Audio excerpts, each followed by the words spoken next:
Mag-aalas 3 ng madaling araw noong dumating sila sa bahay nila Tingting sa San Pablo.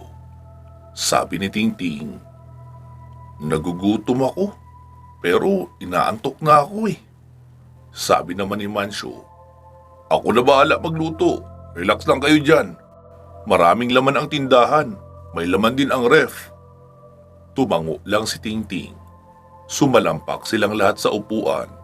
Si Lino naman ay dumiretso sa banyo para maligo. Abala si Mancio sa kusina habang ang lahat ay nagpapahinga. Makalipas ang 1 oras ay nagsalita si Mancio. "Tara, kain na tayo para makapagpahinga na kayo ng tuloy-tuloy." Pupungas-pungas na nagising ang lahat. Antok na kasi sila, kaya hindi napigilang makaidlip. Nagsitayo sila at nagtungo sa kusina. Noong makita nila ang umuusok na kanin, pansit na sinahugan ng atay at balon-balunan ng manok, at sinigang na bangus na may talong, kangkong, okra at sitaw, ay tila nilayasan ng antok ang lahat. Sumingasing ang kanilang tiyan, naglawa ang laway sa bibig, at napalunok sa pagkatakam. Kanya-kanyang upo na agad ang lahat at nagsimulang magsisandok ng maraming kanin. Nagsalita naman si Lino. "Ito ang gusto ko kapag kasama sa misyon si Bay Mancio. Mamatay man tayo sa laban, pero imposibleng mamamatay tayo na gutom." Napangiti naman si Mancio sa narinig. Sumabat naman si Kulas. "Oo, tama ka Lino. Minsan nga, mas inuuna pa ni Bay Mancio ang magbitbit ng baon na pagkain kaysa baon na armas." Sabi naman ni Mancio, "Sus, problema ba yung armas? Madaling mangagaw sa mga kalaban. Lalo doon sa amin na maraming tulisan ang aming nakakalaban. Ang mismong mga armas na nila ang nanakawin ko at ipapatay rin sa kanila." Sabi naman ni Tingting, "Akala ko ba hindi ka pumapatay ng hindi aswang?" Iba naman yun Bay Tingting, kung mano-manong barilan. Kung tinamaan sila at namatay ay ayos lang yun. Patas na laban naman yun Kill or be killed yun. Pero yung kanina na walang malay ang bandido tapos sasaksakin ko ng walang kalaban-laban, yun ang hindi ko kaya." Okay." Maiksing sagot pa ni Tingting at nagpatuloy na sa pagkain. Mas binanata ni Tingting ang pansit. Dahil maliban sa umuusok pa iyon sa init, masarap din ang pagkakaluto sapagkat maraming sahog na atay balon-balunan na nakita ni Mancio sa ref. May nakita rin siyang repolyo, carrots, sayote at kinchay. Iyon kasi ang inihanda sana ni Aling Terry na dadalhin uli sa resort.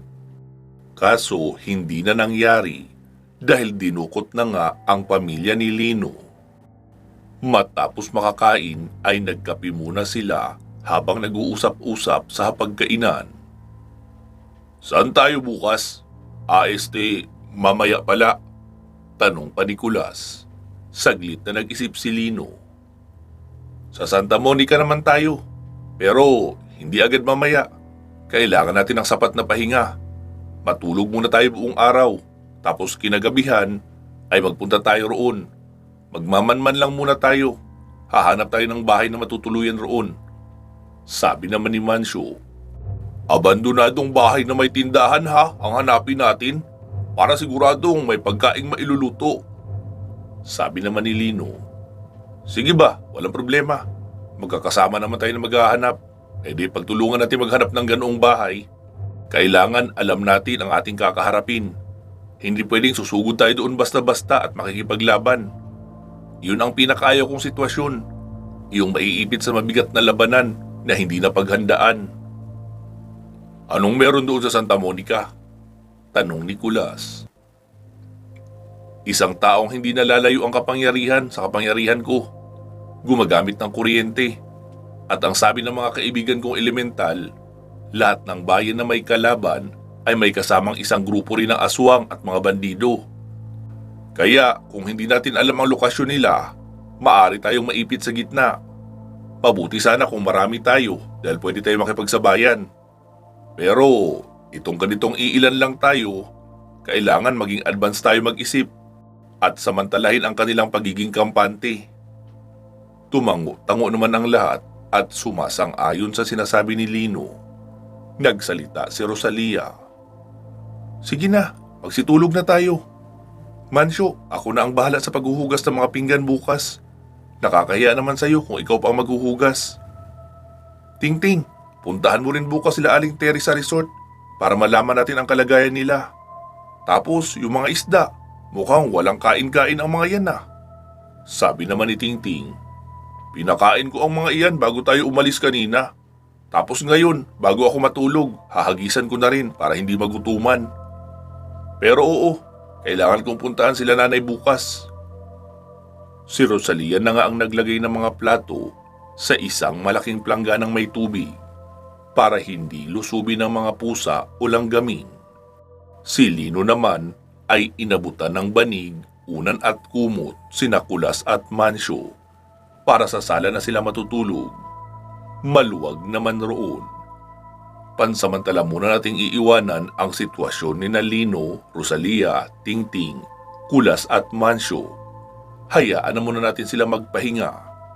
Atin namang dalawin ang isinasagawang hakbang ng gobyerno tungkol sa problemang nangyayari sa Vinictican City. Sa headquarters ng Marine Corps ay nagsasama-sama ang Special Task Force na binubuo ng Philippine Army, Special Action Force Unit at isang team ng Marine Corps na pinamumunuan ni Captain Bobby Dugan. Bago mag alas 4 ng hapon ay naka-formation na ang Government Special Task Force. At noong sumapit nga ang eksaktong alas 4 ay bumukas na ang malaking gate ng headquarters ng Marine Corps at nagsilabasan ang convoy. Nauuna ang tatlong 6x6 military truck na naglalaman ng tig-20 sundalo na naka-full battle gear at handa nang sumabak sa laban. Kasunod naman ang isang government issue black suburban SUV kung saan sakay sina Colonel Cardo Bersamin at Defense Secretary Alejandro Guzman. Sa bandang huli naman ay ang truck ng Marine Corps na naglalaman ng 24 na Marine Corps troops. Habang bumabiyahe ay masayang nagkikwentuhan ang mga leader na walang kaalam-alam kung gaano kadelikado ang mga kalaban na maaari nilang kaharapin. Si Colonel Bersamin ay naka-full battle gear din. Nag-check pa ito ng kanyang stainless 45 caliber na baril at siniguradong puno iyon ng bala. Nakahanda rin ang kanyang pangmalakasang sniper's rifle. Nagsalita naman si Secretary Alejandro. Cardo, bakit naman naghanda ka ng mga baril? Sasama ka ba sa laban? Napakarami nating dalang sundalo. Tsak, kahit ang makalapit sa atin ng mga infected ay hindi nila magagawa. Naka-full battle gear ang mga dala nating sundalo at sobra-sobra ang dala nilang mga baril at pampasabog. Ano ka ba, Alejandro?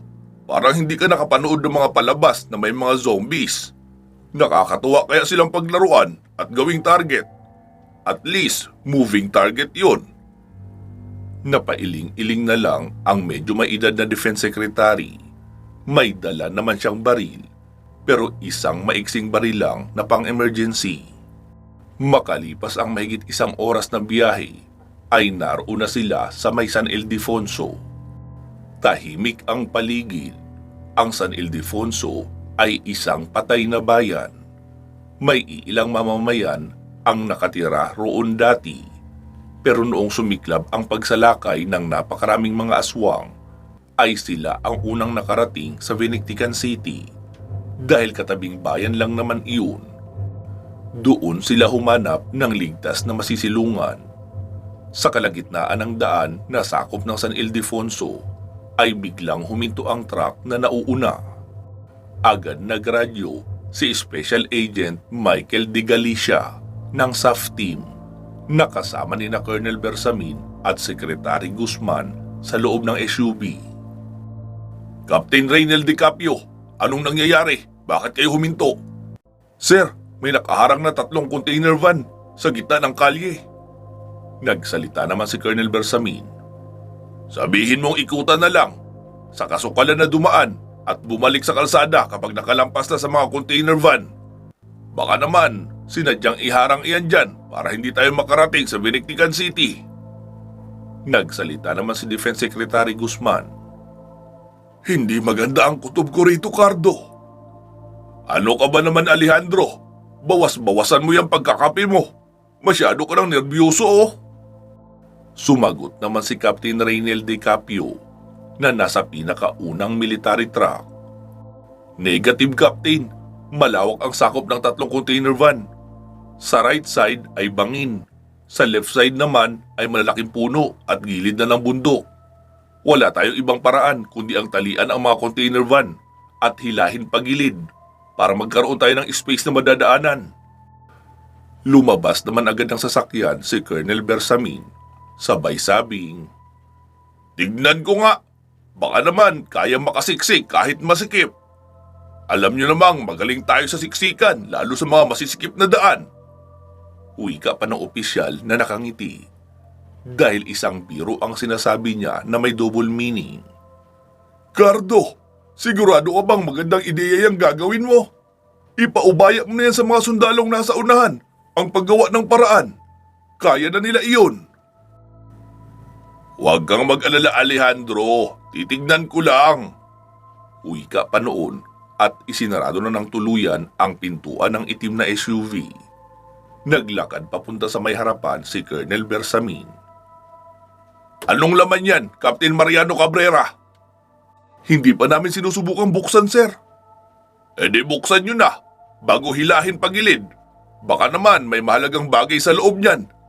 Paikutan nyo rin muna ng explosive detector para masiguradong walang bomba ang loob niyan. Copy that, sir. Sagot naman ni Captain Mariano Cabrera at agad nag-utos sa mga tauhan. 3 sundalo ang bumaba, dala ang isang aparato para mag-detect ng mga pampasabog. Inikutan nila ang 3 container van. Wala namang na-detect na explosives roon, kaya ipinag-utos na ni Colonel Bersamin na buksan ang mga iyon. Bawat pintuan ng container ay tig-2 sundalo ang lumapit at hinihila ang pintuan papabukas. Noong mabuksan, ay kadiliman lang ang kanilang natanaw sa loob. Kinuha nila ang kanilang mga flashlight at inilawan ang loob. Sir, mga tao ang laman. Dito rin po, sir. Mga tao. Captain Edward Prima, ilabas nyo ng inyong team ang lahat ng mga taong nasa loob ng container van. Kunin nyo ang credentials nila at ilista. Makipag-coordinate na rin kayo sa headquarters para magpadala ng truck na pipick up sa mga iyan rito. Wika pa ni Colonel Bersamin. Sumilip pa ang ibang sundalo sa container van. Nakita kasi nilang mga nakaupo at nakayuko ang mga taong naroon. Maayos ang kasuotan at tila takot sa liwanag dahil umiiwas tumingin sa liwanag ng flashlight. Noong pasukin nila para sa nahilahin papalabas, ay doon na nagsiharap at nakita nila ang mababangis na mukha ng mga iyon. Ang iba ay mga sugat at mga naaagnas na ang iba. Mga infected! Sigaw ni Captain Edward Prima, sabay taas ng kanyang baril. Mabilis na rin umatras ang kanyang team at itinutok ang baril sa mga papasugod na mga infected. Umalingaw-ngaw ang putukan sa paligid. Agad inilabas ni Colonel Bersamin ang kanyang 2 baril at pinaputukan ang mga infected. Mabangis ang mga iyon. May kabilisan rin kung kumilos habang umaatake sa mga sundalo. Nagkakagulo na sila at hindi malaman kung sino ang uunahin sa pagbaril. Unit 1, defensive position! Sigaw ni Colonel Bersamin, pero halos wala nang tumutugon sa kanya dahil naubos na ang nasa unang truck ng mga sundalo na pinamumunuan ni Captain Raynel De Capio. Unit 2, flanking position! Unit 3, maintain barricade and secure secretary vehicle! Sunod-sunod na utos ni Colonel Bersamin. Naisip niyang mahirap ang harap-harapang laban, kaya kailangan niya ng mga snipers. "Soft snipers! Position! Agent Cherry Canar, pumwesto ka sa ibabaw ng SUV. Siguraduhin mong walang makakalapit na mga infected rito, ha? Sniper Agent Kailin Cabrera, Sniper Agent Mac Pesca, Sniper Agent Cecil Magkamit, humanap kayo ng higher ground position. Ubusin natin lahat ng infected dito. Hindi tayo makakaalis rito hanggat narito sila. Marine Corps Captain Bobby Dugan, subukan niyo humanap ng daan para makaikot sa mga container van para magkaroon kayo ng advantage position sa likuran ng mga infected." "Copy that, sir." Sagot naman ni Captain Bobby Dugan na siyang team leader ng Marine Corps. "Men, divide into 2 groups. Detective Christian Nino Rola, lead the first half. Detective Jason Cubita, lead the second team. Detective Rola, subukan niyo akyatin ang pampang sa kanan para makaikot kayo sa likuran ng container van. Ikaw naman, Detective Cubita, lead your team. Subukan niyong dumaan sa kaliwa. May mga baging at ugat ng kahoy sa bangin. Baka pwede niyong magamit para makatawid rin kayo sa likuran." "Copy that, sir." Agad na nga nagsikilos ang dalawang team. Naging cover nila ang 4 na agent kasama si Captain Bobby Dugan para hindi sila mapansin ng mga infected habang tumatawid patungo sa kabilang bahagi. Napansin ni Colonel Bersamin na yung mga sundalong napatay ng mga infected na nasa lupa ay isa-isa nang kumikisay hanggang sa magsitayuan na ang mga iyon at umatake na rin sa mga kapwa sundalo. Makikita na nagkaroon ng mga ugat na pula ang mga mata noon at may dugo rin na tumutulo sa kanilang mata. Lahat ng nagiging infected ay hindi na tinatabla ng bala hanggat hindi sa ulo tinatamaan. Dahil sa sobrang likot nila gumalaw, kaya napakahirap ring matamaan sa ulo. Nasa mahigit 100 ang infected na naroon dahil sa 3 mahahabang container van ang iniwan roon. Idagdag pa yung mga sundalo na naging zombies na rin. May mga infected na napatingala sa bandang kanan at nakita ang team ni Detective Christian Rola na umaakyat sa pampang. Agad nagsisugod ang hindi bababa sa 20 infected. May ilan rin na napadungaw sa bangin at nakita rin roon ang team ni Detective Jason Cubita.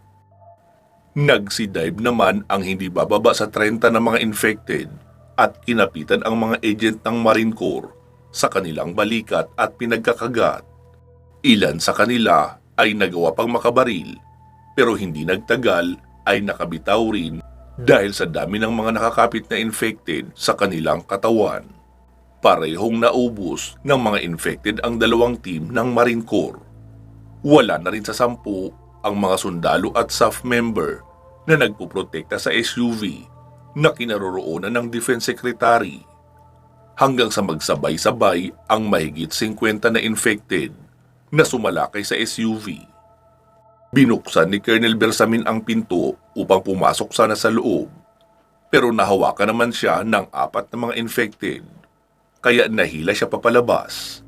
Ilan naman sa mga infected ay pumasok sa pintuan at nag-unahan sa pagpasok sa loob upang salakayin ang 2 staff agent na sina Agent Jose Domingo at Agent Clydo Araga, pati na rin si Defense Secretary Guzman na nasa loob. Panay ang pagpapaputok nila ng baril, pero tila hindi na iyon alintana ng mga mababangis na zombies. Maging sina Captain Bobby Dugan ay hindi rin nakaligtas sa hindi na mabilang na dami ng mga infected na sumasalakay sa kanila. Ang mga snipers naman na sina Cherry Canar, Kailin Cabrera, Mac Pesca at Cecil Magkamit ay siyang huling naabot ng mga infected na mabilis magsikilos. At sa bandang huli ay naging hapunan rin ng mga gutom at uhaw sa laman ng mga infected ng mutagen virus. Samantala, sa opisina naman ni Damian, nakatutok siya sa mga kamera na nakaset up sa paligid ng container van. Habang pinapanood ang pagsalakay ng mga inihanda nilang infected sa highway ng San Ildefonso. Mga hangal na gobyerno! Akala siguro nila may magagawa ang mga bala nila laban sa mahigit 100 infected. Hindi pa rin ba kumikilo si Lino para magpunta rito? Tanong ni Damian. Sir, base sa facial scanning sa paligid at sa mga highway, ay hindi pa nagpapakita si Lino. Sagot naman ang alalay nito. Hayaan na muna natin si Lino. Mukhang matagal niya pang uubusin ang mga inilatag na patibong sa kanya ni Boss Mori sa iba't ibang mga bayan. Kapag hindi siya nakaligtas roon, edi wala na silang pag-asang magkita pa ng kanyang buong pamilya. Tumatawang wika pa ni Damian. Samantala, sa loob naman ng Vinictican City, marami pa rin ang pamilyang hindi pa nahahawaan ng mga infected. Kanya-kanyang tago sila sa kung saan-saan. May ilan na nakatakbo sa isang eskwelahan. Nagsisiksikan sila sa isang classroom na ginawang tambakan ng mga lumang upuan, libro, blackboard at iba pang lumang mga kagamitan. Hindi sila bababa sa 20 individual kasama na ang pamilya ni Ginang Bernadette Arcalas. Kasama niya sa loob ng silid na iyon ang mga anak niyang sina Mark Joseph, Michael Jan at bunsong si Alexa. Mama, what's happening? Tanong ng bunsong anak. Tigilan mo nga ako sa kakatanong mo anak. Malay ko, magkakasama tayo di ba na lumabas para bumili ng pagkain? Tapos bigla na lang nagkagatan ang mga tao sa unahan natin. Sa tingin mo, alam ko kung bakit nila ginagawa iyon? Huwag mo nang isipin kung paano nangyari ito. Kasi hindi rin naman iyon makakatulong sa atin ngayon.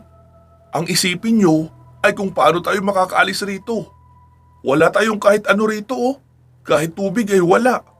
Dapat makabalik tayo sa bahay natin. At least doon, kumpleto ang mga kailangan natin. Pupwede pa natin pakuan ang mga bintana para hindi tayo mapasok. Eh dito, salamin na jalo silang ang bintana. Babasagin lang yan ng mga infected. Siguradong pasok na ang lahat ng iyon rito. Wika pa ni Ginang Bernadette sa kanyang mga anak. Agad namang inilibot ng kanyang 2 anak ang tingin nila sa paligid. May nakitang pala si Joseph. Si Michael naman ay map na kahoy ang handle ang kinuha. Tinapakan ang ibabang bahagi noon para maalis ang mismong map at naging patulis ang dulo na maaaring ipantusok sa mga lalapit na infected. Alam ko na, baka may mga gamit ang janitor dito. Wika pa ni Ginang Bernadette na sumilip-silip sa gilid. Nakita niyang may itak roon, piko at tray. Kinuha niya ang itak. Tamang-tama rin iyon para maging sandata. Mga iho, may lumang map pa rito at tray na pwede niyong magamit na sandata. Wika pa ni Ginang Bernadette sa grupo ng mga kabataang varsity. Nakasama nila sa loob ng silid na iyon. Pero umismid lang ang mga iyon. Sabi pa ng isa, anong tingin niyo sa amin, mga dugyot, na basta na lang hahawak ng mga maduduming kagamitan ng mga janitor? E di sa inyo na yan kung gusto nyo. Napikon naman si Joseph at umambang sasapakin ang lalaking bumara sa kanyang ina. Pero hinawakan siya ng kanyang ina at sinabing, Anak, hayaan mo na sila. Kaligtasan naman nila ang nakataya, hindi ang sa atin. Kaya bahala sila kung ayaw nilang ipagtanggol ang buhay nila rito. Habang naroon sa loob ng silid, ay panay ang bukas ng pinto ng mga babaeng kasama noong mga varsity at sinisilip kung ano ang nangyayari sa labas. Kanya-kanya rin silang kuha ng video para magkaroon ng documentation kuno sa nangyayaring kaguluhan. Jackson, huwag kang malikot. Nagagalaw ang kamay ko eh. Magiging viral ito kapag in-upload ko ang video. Ito na ang aking tulay para makilala ang aking online page.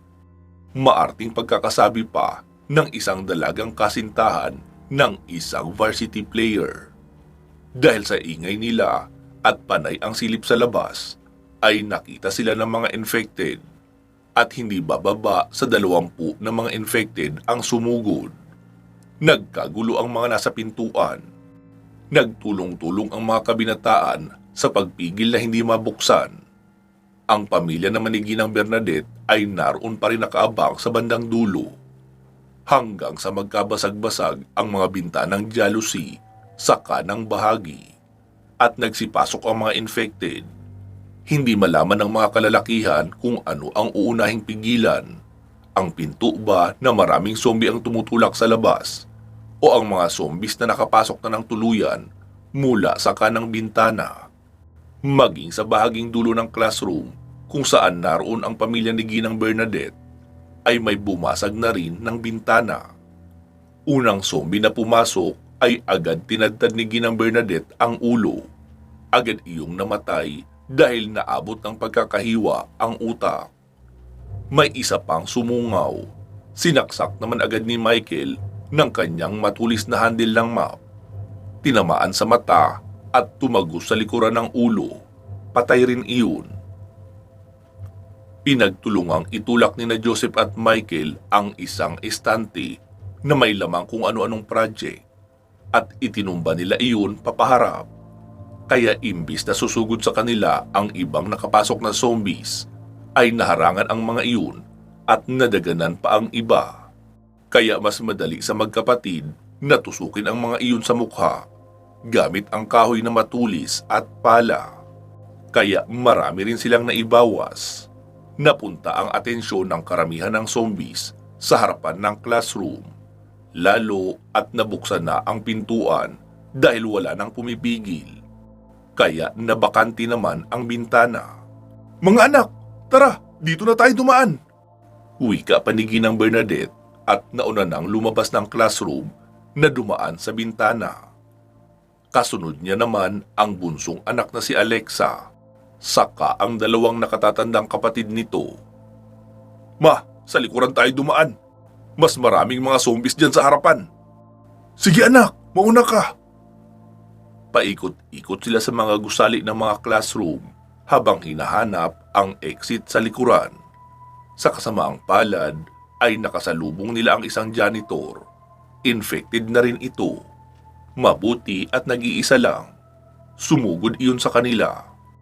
Mapapatili na sana ang dalagang anak ni Ginang Bernadette. Mabuti at agad niya itong naagapan. Tinakpan niya ang bibig nito. Sinalubong naman ni Michael ang janitor at sinaksak ang mukha gamit ang matulis na kahoy. Napansin niya ang keychain ng janitor. Kinuha iyon ni Michael, saka sila nagpatuloy sa paglalakad papuntang likurang bahagi. Hanggang sa makarating sila sa isang maliit na gate na sakto lang ang tao. "Kuya, nakakandado eh," wika pa ni Alexa. "Oo, alam ko. Pero may nakuha akong mga susi mula sa janitor. Subukan natin, baka isa sa mga ito ang makabukas," sabi naman ni Ginang Bernadette. "Anak, pakibilisan mo. Kapag tayo nakita ng mga infected, mahihirapan na tayong labanan sila dahil nasa open area tayo." "Opo ma, eto na. Yumuko lang muna kayo para hindi tayo mapansin." Kaya agad na nga silang nagsiluhod sa lupa at dumapa. Habang patuloy si Michael sa pagsusubok ng mga susi kung alin roon ang makakabukas. Mabuti at noong ikatlong susi ang kanyang isinuksok ay bumukas na ang lock noon. "Ayos, bumukas na," wika pa ni Michael. Lalabas na sana si Alexa nang hawiin ito ng kanyang kuya Joseph. "Ano ka ba? Sugod ka ng sugod. Malamang mas maraming infected sa labas kaysa rito sa campus. Kaya magmatsyag muna tayo bago tayo lumabas." Naunang naglabas ng ulo niya si Joseph at sinilip ang labas. Muli niya iyong isinara dahil isang malaking grupo ng infected ang tumatakbo habang hinahabol ang humaharurot na sasakyan na mukhang may lamang mga estudyanteng kolehiyo sa loob. Pagkalampas ng mga iyon ay tahimik na ang paligid. Papadilim na rin naman kaya hindi na sila magiging pansinin pa. Sumenya si Joseph na lumabas na sila. Binagtas na nga nila ang isang shortcut na daan papauwi sa kanilang village. Sa likurang bahagi sila dumaan kung saan may mga talahib. Mababa ang tsansang Mamataan sila roon, lalo at madilim na. At syempre, nasa bahaging commercial area ang concentration ng maraming zombies dahil doon ang maingay at maraming tao. Makalipas ang kalahating oras na mabagal na paglalakad at paminsan-minsang kumukubli kapag may gumagalaw sa unahan, sa kabutihang palad ay narating na nila ang kalye kung saan naroon ang kanilang bahay. Namataan ni Ginang Bernadette ang isang ginang na naglalakad. Bali na ang binti nito kaya mabagal ang lakad. "Ma, si Aling Rosa yan ah," wika pa ni Alexa. "Oo nga anak, ang kapitbahay natin na wala ng ibang ginawa kundi gawan tayo ng mapanirang kwento." Nauna sa paglalakad si Ginang Bernadette at noong sumugod sa kanya yung infected nilang kapitbahay ay agad niya yung tinaga sa ulo. Napasubsob na iyon sa kalsada at binawian na ng buhay. "Yan ang nararapat sa'yo. Natapos rin ang kakatihan ng iyong dila." Galit na wika pa ng ginang. Pagkarating sa bahay ay agad silang nagsara ng gate. "Anak, kunin niyo ang tolda natin. Itali niyo sa itaas at ipalaylay pababa. Para kapag umaga na ay hindi tayo kita o maramdaman ng mga infected."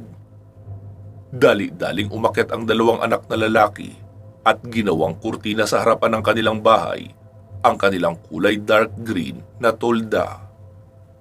Sa ganoong paraan ay malaya silang makakakilos kahit umaga. Kapag wala kasi noon ay kitang-kita sila sa labas dahil hanggang dibdib lang ang taas ng pader ng bakuran tapos grills na ang karugtong. "Ma, nagugutom na ako. Wala pa tayong almusal, tanghalian at hapunan na ngayon oh." Wika pa ng bunso. "Oo anak, magsasaing na ako. Huwag kayo magsindi ng ilaw sa may sala ha. Michael at Alexa, kumuha kayo ng mga dyaryo. Dikitan nyo ang mga salamin ng bintana. Dagdag proteksyon din natin yan. Tapos ikaw naman Joseph, mag-ipon ka ng tubig sa lahat ng pwedeng pag-imbakan. Hindi natin alam kung hanggang kailan tayo rito. Di bali nang walang kuryente. Basta wag lang tayong mauubusan agad ng tubig." "Okay po ma," sagot naman ng anak at agad na silang nagsikilos.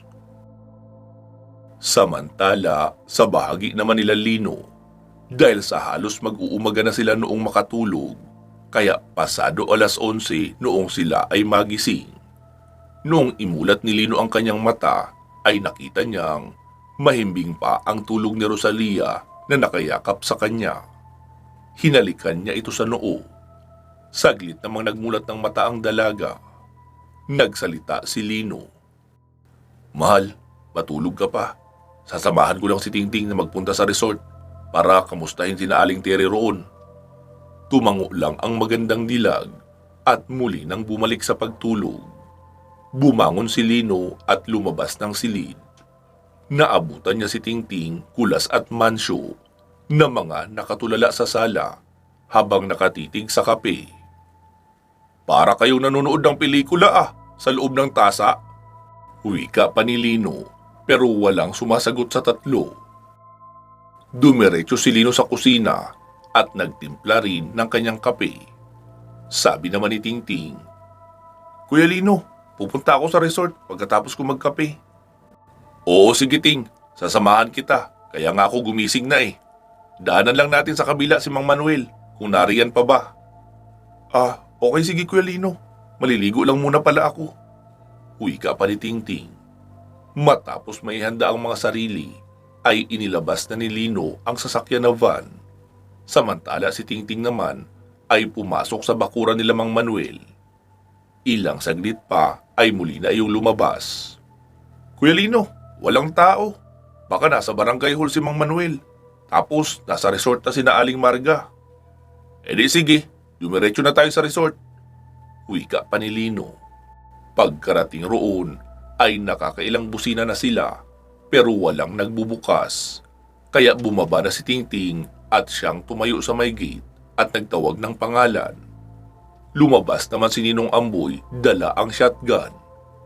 "Tingting, ikaw ba yan?" "Opo Mang Amboy, kami po ito ni Kuya Lino." "Ganun ba? Nakailang beses kasi ang may dumadating na sasakyan mula pa kagabi. Hindi namin pinagbubuksan. Mukhang mga lumikas mula sa ibang lugar at namamasok ng bahay na mauuko pa. Kaya madalas akong mag-warning shot para umalis. Mabuti po at ginawa nyo iyon. Medyo hindi pa rin maganda ang sitwasyon ng buong lalawigan eh. Kaya kanya-kanyang likas ang mga tao. Wika pa ni Tingting. Pinagbuksan na nga sila at pinapasok. Ipinasok na rin ni Lino ang sasakyan sa loob at muling nagtrangka ng gate para walang makasalisi. Naabutan ni Lino sina Aling Terry sa may dining area ng resort. Naroon na rin pala ang buong pamilya ni Mang Manuel. Sina Maya at Sian naman ay naliligo sa swimming pool. Agad lumapit si Tinay kay Tingting at yumakap ng mahigpit. Kumusta, mahal? Hindi ka ba napinsala sa mga pinuntahan niyong laban? Hindi naman. Tsaka may kasama kaming iba. Sina Kulas at Mansyo. Parehong taga-Samar. Kaya kahit papaano ay may katulong kami sa laban. Tsaka huwag kayong masyadong mag-alala. Kilala niyo naman si Kuya Lino, di ba? Mas gugustuhin niyang siya ang masaktan at mamatay bago kami masaktan ni Rosalia. Kaya palagi niya sinisiguradong hindi gaanong kadelikado ang pwestong pinaglalagyan niya sa amin bago siya sumalakay sa gitna. Napatingin naman sina Aling Terry at Tinay kay Lino. Tumayo si Tinay at niyakap si Lino. Nagulat naman si Lino at hindi niya iyon inaasahan. Pero naramdaman niyang humihikbi si Tinay. Lino, maraming salamat ha. Alam kong napakadelikado ng mga lakad niyo. Sa totoo lang, gusto ko nang ipagdamot sa iyo si Tingting at huwag nang pasamahin sa iyo. Pero alam kong malulungkot lang siya kung ikaw ay nasa laban at siya ay naririto sa tabi ko nagtatago.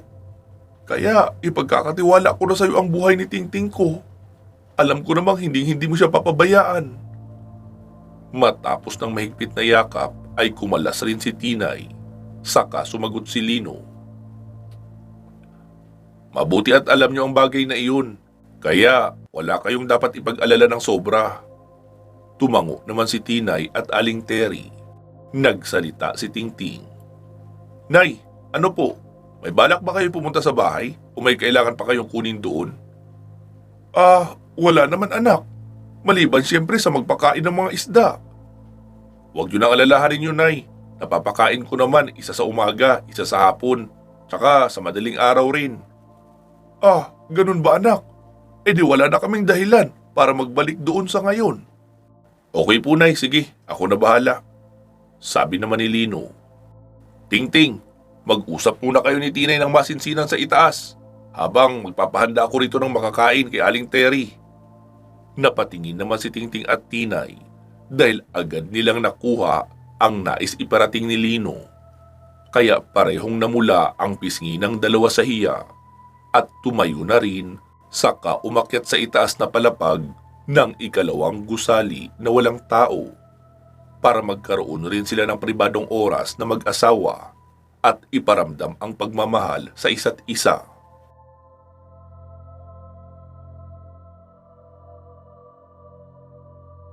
Pagkapasok nga lang nila sa silid, ay agad nagliyab ang silid sa init na kanilang inilalabas mula sa kanilang katawan, lalo na noong sila ay mag-isa.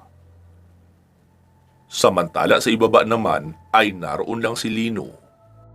Aling Terry, anong pagkain nyo rito? Meron dyan Lino, adobong karne ng baboy.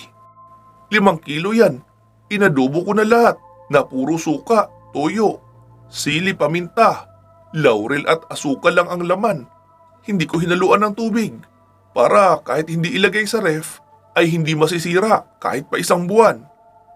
Ayan nga inilagay ko sa 4 na malalaking palayok. Sinilip ni Lino ang isa sa mga nakatakip na palayok. Ano Lino, kakain ka ba? Ipag-iinit kita ng kanin. Masarap kasi yan kapag mainit ang kanin na pares. Alam ko na po Aling Terry, iuuwi ko na lang ang isa sa mga palayok na ito para sabay-sabay na kaming makakain. Wala pa kasi kaming almusal at tanghalian. Madaling araw na kami noong makauwi, kaya ngayon lang din kami nagsigising. Nakakahiya naman kina Kulas at Mansyo kung kakain kami rito. Siguradong naghahanda na rin ang mga iyon ng makakain namin roon. Sabi naman ni Aling Terry, gusto mo bang sumama muna ako sa inyo roon? Para naman may magluto ng pagkain sa inyo. Huwag na po, Aling Terry. Yung si Mansyo na best friend ni Kulas, pagluluto ang talent. Kaya napakabilis makaluto ng kahit anong ulam. At masarap din magluto. Kaya hindi rin kami nagugutuman. Ah, ganun ba? Mabuti pala. Tsaka, Lino, salamat ha. Nakakatawa mang isipin at tignan. Pero natutuwa ako. Dahil ikaw mismo ang nag-uutos kay Tingting. Nabigyan rin ng pisikal na atensyon ang asawa niya kapag may pagkakataon. Alam mo naman na wala talagang ibang inatupag si Tinay, kundi ang asikasuhin rin kami ni Maya. Kaya gusto ko ay maging masaya rin siya. Kahit pa, madalas wala si Tingting sa piling namin. Opo, Aling Terry, naiintindihan ko naman yun. Kung ako lang po ang masusunod, ayoko na sanang isama pa sa mga misyon si Tingting para maasikaso kayo rito at ang asawa niya. Pero alam naman natin na hindi yun magagawa ni Tingting. Hindi man siya babaylan, pero naging kadikit ng babaylan na rin ang kanyang buhay. At malulungkot siya kapag umalis siya sa ganitong buhay. Balak ko nga po kapag nagsettle down na kami ng tuluyan ni Rosalia, ay dito na lang kami magpapagawa ng bahay sa San Pablo para malapit pa rin kami ni Tingting sa isa't isa. Hala, nakakatuwa naman yung plano mo, Lino. Maliban sa matutuwa si Tingting, ako rin ay matutuwa na malapit ka lang sa amin. Hindi ka na rin naman iba sa amin. Para na rin kitang anak. Salamat po, Aling Terry. Sagot naman ni Lino. Nagkwentuhan pa nga sila, Aling Terry, ng kung ano-ano. Hindi na lang din ikinuwento ni Lino sa ginang ang mga panganib na nakaambang kaharapin nila para hindi ito masyadong mag-alala kapag umalis na naman si Tingting. Makalipas ang mahigit kalahating oras ay nakita nilang bumaba na sina Tingting at Tinay. Sabi naman ni Lino, tara na, Ting, makakapag-uwi tayo ng espesyal na adobo ni nanay mo. Sabi naman ni Tingting, akala ko kumain ka na rito eh. Hindi, doon na tayo sa bahay. Nakakahiya kina Kulas kung kakain tayo rito. Tapos hinihintay pala nila tayo roon. Sa bagay, tama ka, Kuya Lino. Sige na, Ting, dalhin mo na yung isang palayok na may adobo. Okay, Kuya Lino. Sige po, Aling Terry, aalis na kami. Lino, anong lakad nyo mamayang gabi? Tanong ni Aling Terry. Ay, magbabayan-bayan po. Maghahanap ng mga nanggugulong aswang para makabawas. Kaya huwag kayo mag-aalala. Maning-mani na sa amin iyon. Wika pa ni Lino. Okay, sige, Lino. Mag-iingat kayo ha. Opo, Aling Terry. Anak, mag-iingat ka rin palagi. Opo, Nay. Sagot naman ni Tingting sa ina. Humalik na rin sa pisngi si Tinay bago umalis si Tingting. Habang bumabiyahe ay malawak ang ngiti ni Tingting. Salamat, Kuya Lino ha. Kilalang kilala mo talaga ako. Oo naman, Tingting. Kaya manahimik ka na muna ha. Wala akong balak makinig sa kwento ng mga ginawa nyo. Nagugutom na ako. Pagkain ang kailangan ko ngayon. Hindi kwento tungkol sa mga nangyayari sa loob ng kwarto. Wika pa ni Lino nang nakangiti. Dahil kasi sa pagiging sobrang malapit nila sa isa't isa, kaya minsan ay nagagawa ni Tingting na magkwento ng kaunting detalye. Pero bago pa siya magsimula, ay sinasaway na rin siya ni Lino dahil ayaw ni Lino na nakakarinig ng mga ganong kwento. Pagkarating sa bahay, ay nakaupo pa rin sina Kulas at Mansyo sa sala. Naroon na rin si Rosalia, nakaupo rin at nagkakape. Sabi naman ni Lino, ano, kumain na kayo? Sabi naman ni Rosalia, hindi pa, hinihintay namin kayo. Pero nakasaing na si Mansyo. Ah, ganun ba? Eh di sige, tara na, kumain na tayo. May dala kaming espesyal na adobo ni Aling Terry. Sabi naman ni Mansyo, tamang-tama, ipinainit ko lang naman ang sinigang na bangus at ang natirang pansit. Eh di sige, tara na. Agad na nga silang nagsiupo sa pagkainan sa kusina at kumain. Matapos kumain ay nagsalita si Lino. Rosalia, abang ka muna sa police scanner. Sabayan mo na rin ang pagbabrowse sa internet tungkol sa mga nagaganap sa ibang bayan sa lalawigang ito. Tumayo si Lino at nagtungo sa sasakyan upang kunin ang cellphone para sana ma-charge. Nakita niyang marami iyong missed calls si Rafael, kaya agad niya na ring idinayal ang numero para matawagan. Hello Rafael, anong balita? Lino, hindi maganda. Naalala mo iyong special task force na binuo ng presidente? Ubos silang lahat. Sa may San Ildefonso pa lang ay naharang sila ng mga infected. Wala daw natira kahit isa. Kasama sa mga nasawi, si Defense Secretary Alejandro Guzman. Mabuti at hindi sumama si Director Regalado ng Marine Corps. Dahil kung nagkataong sumama siya, edi kasama siya sa mga napatay. Pero nakakalungkot lang din dahil isang platoon din ng Marine Corps agent ang kasamang namatay. Kayo dyan, anong balita? Tanong ni Rafael. Kagabi sa San Luis kami. Nabawi na namin ang San Luis. Naitumba namin roon ang isang grupo ng mga vampira, isang grupo din ng mga bandido at si Poison Gas, yung taong lason na nagiging usok at kapag nalanghap mo siya ay malalason ka. Gawa kasi siya sa cyanide. Wow, good job Lino. Isang malaking asset nila yun Mabuti at nailigpit mo na. Anong susunod yung misyon? Sa Santa Monica muna mamayang gabi. Yung taong gumagamit ng kuryente. Pero magmamasid lang muna kami mamayang gabi para ma-assess ang capacity ng mga kalaban kung gaano sila karami at kung ano-ano ang mga kakayahan nila. Buwis buhay rin kasi kami doon sa San Luis. Kung hindi lang namin iyon napaghandaan ng advance, ay siguradong kami ang natimbog ng mga kalaban na iyon. Ganon ba Lino? Sige, bilisan nyo riyan. Nanganganib rin kami rito sa San Agustin. Pero kaya pa naman. Malaki ang tulong ng antingerong Magninong. Mabuti pala Rafael kung ganon. Kami rito ay kasama namin sina Mancio at Kulas, yung mga taga-Samar. Kaya kahit papaano ay malaking tulong din sila sa amin. Sige Lino, mag-iingat kayo sa susunod nyong misyon. Babalitaan na lang kita sa ibang update tungkol sa Marine Corps. Pero kung maaari, bilisan nyo dyan. Kapag naubos na natin ang mga kalaban rito, magsama-sama na tayo. Tayo na ang aatake sa Finictigan City. Oo Rafael, gagawin natin yan. Pero sa ngayon, hayaan na muna natin ang gobyerno na umasikaso sa kanila. Lalo at ang gobyerno ang nagbigay sa kanila ng special power para mag-operate on their own.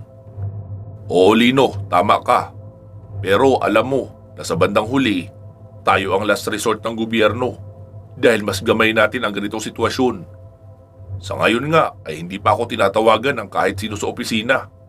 Marami kasi ang nagbibida-bida at gustong bumango ang pangalan sa mga nakakataas. Gustong patunayan na madali raw nilang magagawa ang mga nagawa ko. Kaya hahayaan ko lang sila. Wala rin naman akong kailangan patunayan pa. Idagdag pa na retired na ako bilang agent ng Marine Corps. Pero nagsabi naman ako sa kanila na kapag kailangan nila ng tulong ko ay magsabi lang. Maging si Richard nga na active ay hindi rin sinabihan. Mukhang ipapaubos muna nila sa mga zombies lahat ng mga malalapit sa kanila bago nila maintindihan na hindi normal na kalaban ang nag-aabang roon. Oo Rafael, tama ka. Sige, balitaan mo na lang ako. Maghahanda na rin muna ako para sa lakad mamayang gabi. Pagod pa rin ang pakiramdam ko Mukhang kailangan ko pa ng tulog. Okay sige Lino, magpahinga ka muna. Kailangan mo ng sapat na pahinga bago ka lumusob sa mga misyon mo. Oo Rafael, sige, bye. Wika pa ni Lino at pinatay na ang tawag. Pagpasok ni Lino sa bahay ay sabi ni Rosalia, "Oh, anong balita raw kay Rafael?" Ayos lang sila. Ang special task force ng gobyerno ang hindi okay.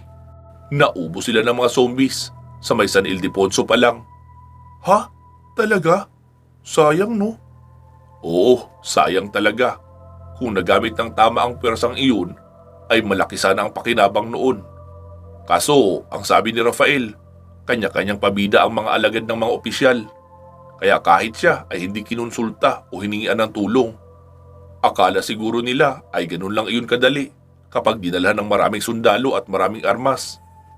Nasayang lang ang mga buhay dahil sa maling leadership. Wika pa ni Lino. Sabi naman ni Rosalia, mabuti na lang no at hindi tayo under ng kahit anong puwersa ng gobyerno. Nakakakilos tayo sa sarili nating desisyon at paraan. Oo, tama ka. Sige Rosalia, matutulog muna ako. Ikaw ba? Oo, matutulog din ako uli. Pero mamaya kaunti. Sige, mauna ka na. Mas nauna ka rin naman sa akin na gumising eh. Wika pa ni Rosalia at inasikaso na ang pakikinig sa radio scanner at nagbabrowse sa laptop. Samantala, sa bayan ng San Agustin, dumating na ang isa sa 3 druids ng Indonesia na ipinatawag ni Darius. Maligayang pagdating, Simon. Kumusta ang lakad mo sa Samar? Istorbo kayo, Darius, sa ginagawa namin roon. Ang sabi ni Mori ay matagal pa kaming kakailanganin. Bakit bigla mo ako pinasugod rito? Pasensya ka na, Simon. Hinihingi lang kasi ng pagkakataon. Ang totoo niyan, wala pa rito ang babaylan na kailangan natin dakpin. Kaso, may mga antingero at mga agent na pakialamero. Marami na ang tauhan namin na nabawas. Kaya, napaaga ang pagpapatawag ko sa inyo. Bakit ikaw lang? Hindi sumama sina Septis at Mercurius dahil siguradong kayang-kaya ko naman ang sinasabi mong antingerong pakialamero rito. Kailan mo gustong pasimulan ang paghahasik ng lagim?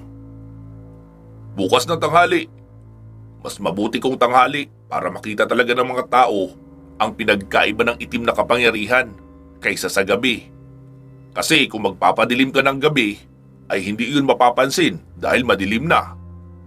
Tsaka, linggo bukas, doon mo yun isagawa sa plaza kung saan may patsanggi ang bayan. Ano, kailangan mo ba ng mga alalay? Marami akong tauhan dito na may papadala sa'yo. Ayoko nang istorbo sa ginagawa ko, Darius. Kaya hindi ako kumukuha ng mga alalay. Abangan mo na lang ang mangyayari bukas at huwag kang lalabas ng unit mo kung ayaw mong madamay sa gagawin ko. Wika pa ng druid na si Simon. Kinabukasan, araw ng linggo, abala ang mga taga San Agustin sa kanya-kanyang gawain. Lalo na sa bandang sentro malapit sa munisipyo dahil may itinayo sila roon na tiyanggian. Tuwing linggo ay maaaring pumwesto ang kahit sino, mag-display ng kahit anong paninda sa magkakaparehong sukat na pwestong inilaan ng city government. Libreng pumwesto roon, walang renta o kahit anong babayaran. Kaya naman, hindi mapipilitang magpatong ng malaking patubo ang mga nagtitinda. Dahilan para maging abot kaya ang presyo ng mga paninda roon. Samot-sari ang mga itinitinda, gaya ng pagkain, damit at kagamitang pangbahay. Dinudumog pa nga ang mga nagbabaratilyo o iyong may mga murang damit na parang presyo lang ng mga paninda sa Divisoria sa Maynila. Kaya naman, pagputok pa lang ng haring araw, ay dinudumog na agad ng mga tao ang nasabing plaza. Lalo at may mga lamesa rin na maaaring kainan. May mga nagtitinda rin ng pang-almusal, pangtanghalian at pagkaing pang-merienda. Kahit nasa simbahan pa ang mga tao, ay kumakalam na ang sikmura nila sa loob dahil dinadala ng ihip ng hangin ang amoy ng mga nilulutong barbecue sa tiyanggian o sa City Sunday Bazaar. Kaya pagkatapos ng simba, halos lahat ng tao ay doon na didiretso. Wala namang mabibiling sariwang isda o sariwang karne roon. Pero meron namang mga nagtitinda ng gulay, tinapang isda at lutong ulam. Kaya ang iba ay lutong ulam na lang ang bibilhin bago umuwi sa kani-kanilang tahanan. Pasado 11:00, isang nasa 50 anyos na lalaki ang nakaupo sa isang lamesa. Kumakain siya ng bibingkang bigas, barbecue na may malalaking tipak ng karne na isang stick lang ay sapat na sa isang kainan. Dahil 4 na hiwa na tig-2 pulgada ang lapad ng karne ang nakatuhog at isang malaking styro cup na brewed coffee. Aba, Ayos naman pala ang mga pagkain dito. Hindi na kamahalan. Masarap pa. Bulong ni Simon sa sarili. Pinagmamasdan niya ang buong kapaligiran at naghahanap ng magandang pwesto para sa kanyang gagawing ritual. Napatingin siya sa isang parking lot kung saan may dalawang tao ang nagkikwentuhan. Ang isang lalaki ay nasa loob ng sasakyan, nakaupo sa driver's seat. Ang isa naman ay nagyuyosi sa may gilid. Matapos maisagawa ang pag-aalmusal, ay tumayo na si Simon. Inilabas niya ang isang ancient dagger o ang kanyang ceremonial knife. Nagmula pa iyon sa mga sinaunang druids na kanyang mga ninuno. Iyon ang ginagamit nila tuwing may gagawing pag-aalay ng dugo. At syempre, hindi na rin mabilang ang napaslang gamit ang punyal na iyon. Kaya kahit ang mga normal na tao ang makakahawak noon ay magiging masama.